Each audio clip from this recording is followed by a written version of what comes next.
pulled into the station. There was all these children like that, and they all crammed on board this diesel rail car, and it was totally overloaded.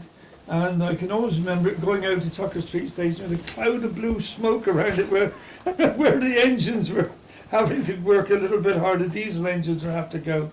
So I got my leg pulled about that, something cruel for many, many years. The level crossing gates at Priory Road are closed to road traffic, and the remaining stub of the Somerset and Dorset from Glastonbury is seen to the left. The firemen and signalmen exchange single-line tokens. As Wells Tucker Street Station and signal box come into view, carriage doors open and the train comes to a halt.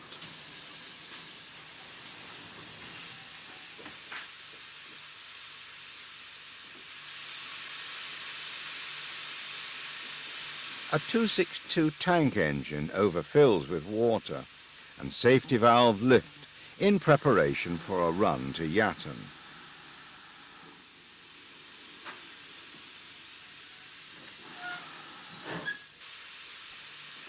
Wells, English's smallest city, and perhaps the most beautiful, takes its name from the underground streams that feed St Andrew's Well in the grounds of the Bishop's Palace.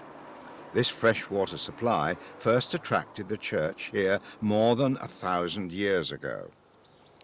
The west front of the cathedral is awe-inspiring, towering to over 125 feet, and contains nearly 400 statues, the plan of Bishop Jocelyn Trotman, who died in 1242, 40 years before the completion of his grand design. The rare medieval clock inside the cathedral features a 24-hour astronomical face, upon which the knights strike the quarter. Ducks swimming in the moat of the Bishop's Palace tempt children to feed them scraps of bread, and pedestrians stroll through Vicar's Close, the only completely inhabited medieval street left in Britain. We now return to Tucker Street Station and glimpse Mr. Richard Hayes, the last station master to hold that post at Wells. Water columns were provided at both ends of the platforms, and trains from Yatton were designated as down trains until reaching Wells, whence they became up trains to Whittam.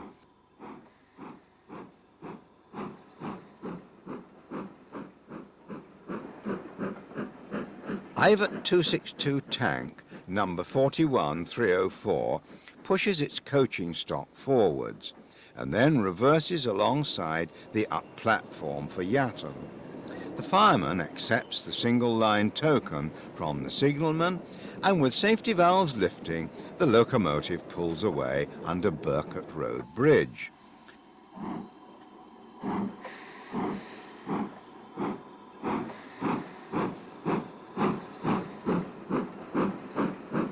Bristol and Exeter goods shed appears to our right as we leave Wells.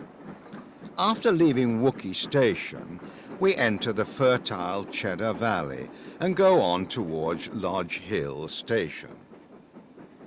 Paul Fry recounts the story of the clergyman. During the blackout, there used to be no lights, of course, were showing at all. And it was jet black outside, and the train came down from Shepton, and the driver misjudged the station a little bit and went too far out, and in fact the coaches were not under the overall roof, they were beyond the overall roof, and we didn't know what had happened.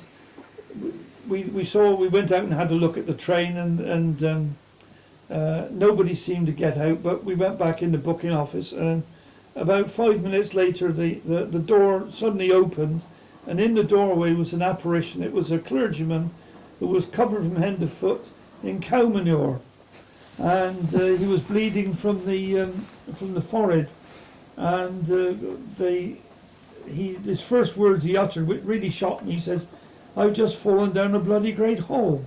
And what in fact he'd done, he'd got out on the part of the platform that was unlit, and instead of turning right to go into the station and through the normal way out, he'd walk straight across and he'd fallen into the cattle loading dock where all the manure was washed down.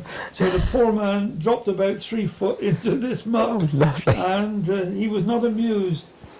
He put in a claim for his clothes and all that, and we never heard very much more after that, but it was always upset me to think that a vicar should swear.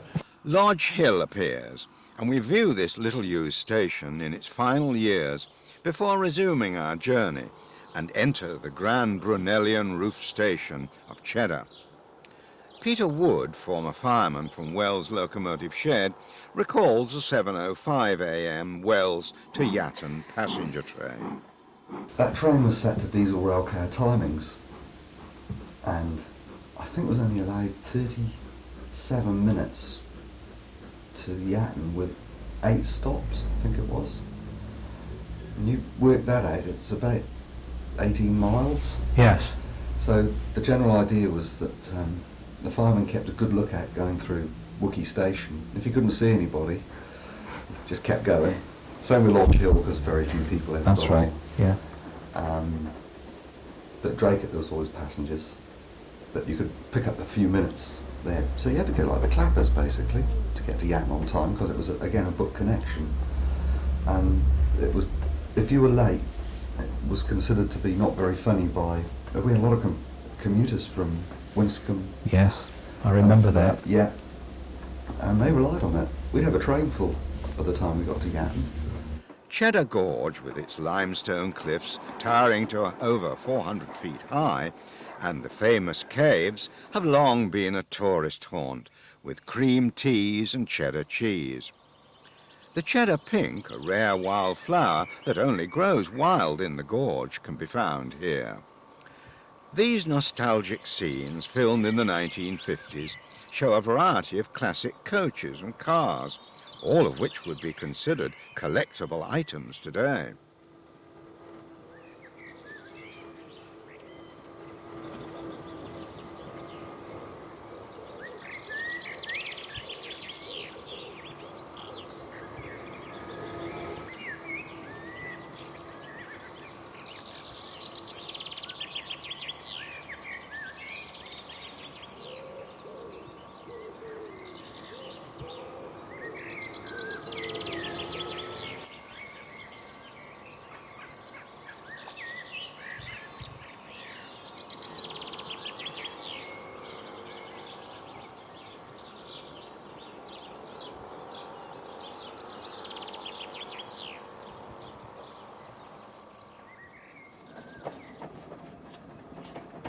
The line runs alongside Axbridge Reservoir, with plenty of boating activity upon the calm waters. At Axbridge Station, we view the line dipping down towards Cheddar at 1 in 100. The signal box, dating from 1907, controlling the passing loop, stands at the end of the down platform, with the brooding Mendip Hills in the background. St John's Church dominates the town square of Axbridge. The Mendips were once the royal hunting grounds of King John. The oldest building in the square is known as King John's Hunting Lodge.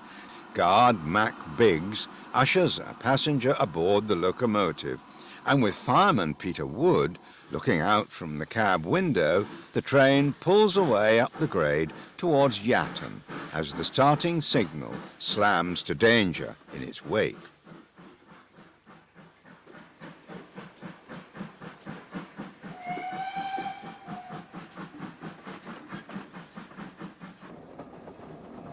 After leaving Axbridge, the line climbs at 1 in 75 to Shootshell, and the picture darkens as we enter the 180-yard tunnel and exit into the sunshine, viewing a cricket match being played alongside the line.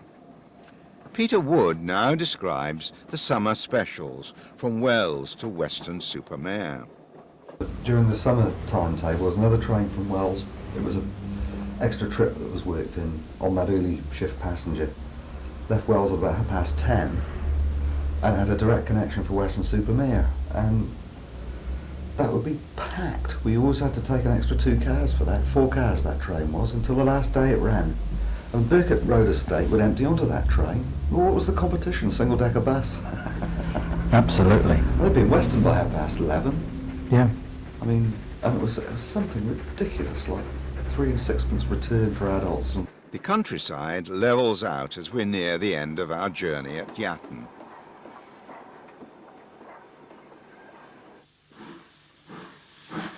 The branch junction is seen to good effect from Yatton's up platform. A Western diesel hydraulic in maroon livery speeds through with an up express. Punnets of strawberries lie stacked on the porter's barrows as a green warship diesel rattles through heading for Taunton with a freight train consisting of press-flow cement hoppers and other wagons. The Clevedon branch signals are seen to the right as another warship enters the station with a stopping train and then pulls away towards Bristol under clear signals.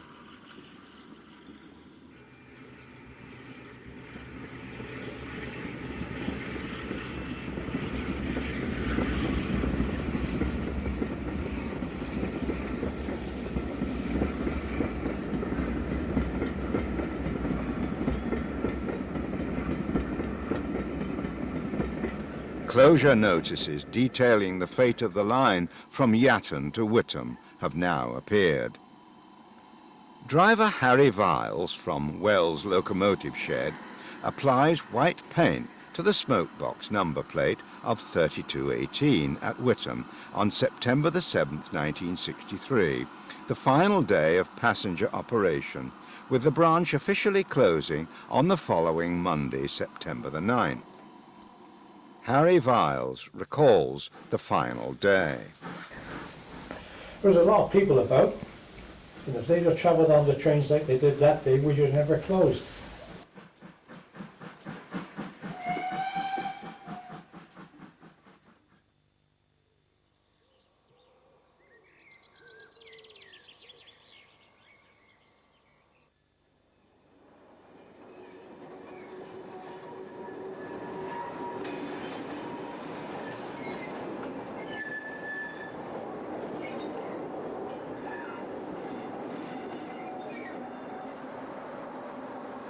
A North British Type 2 diesel arrives at Draycott with one of the last strawberry specials on the branch. The vans are shunted into the small goods yard, while the staff, including Wells signalman Harold Francis, seen here in the green hat, carefully load the succulent cargo. The loaded train then pulls away over the level crossing towards Cheddar. Whittam looking towards Frome on May the 31st, 1969. The station has now been swept away after closure to passengers on October the 6th, 1966. The signalman coming down the steps shows us the single line staff as used for the section from Whittam to Cranmore. Also on May the 31st, 1969, the RCTS ran a special train, the Cheddar Valley Scenic, and the DMU is seen approaching Whittam. At Kilver Street Crossing, the bare foundations of the ground frame can be seen as we approach and cross the main road. Shepton Mallet stands derelict and unused. Goods traffic ceased on July the 13th, 1964, except for the limestone trains from Dulcet Quarry, which continued to pass through until October 1969.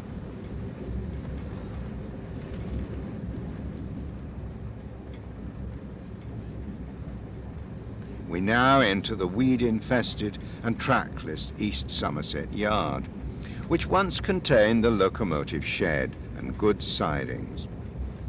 Pedestrians and a Ford Thames trader tipper await our passage over Priory Road level crossing, and we run past the desolate island platform at Tucker Street Station, upon which the signal box has been demolished, and run under Birkett Road Bridge, whilst another Thames trader passes over. Sheep Unused trains run for cover alongside the line, and the train crosses over Draycott Level Crossing, which has been opened by the guard, and arrives at Cheddar, from which the roof had been removed in 1964. Enthusiasts ramble around the deserted tracks and station building until it is time to return to Whittam with the last ever passenger train to depart from Cheddar.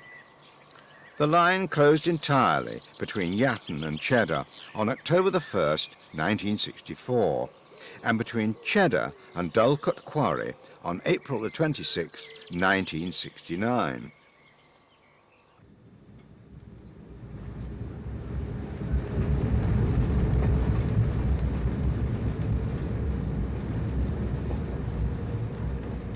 St Leonard's Church at Rodney Stoke is viewed from the passing train as we return through the Cheddar Valley. Approaching Tucker Street Station, the train runs past the abandoned Bristol and Exeter goods shed. The station is now used as a builder's yard. A private siding at the end of the down platform served Messrs A. Sheldon and Sons from 1936 until 1966.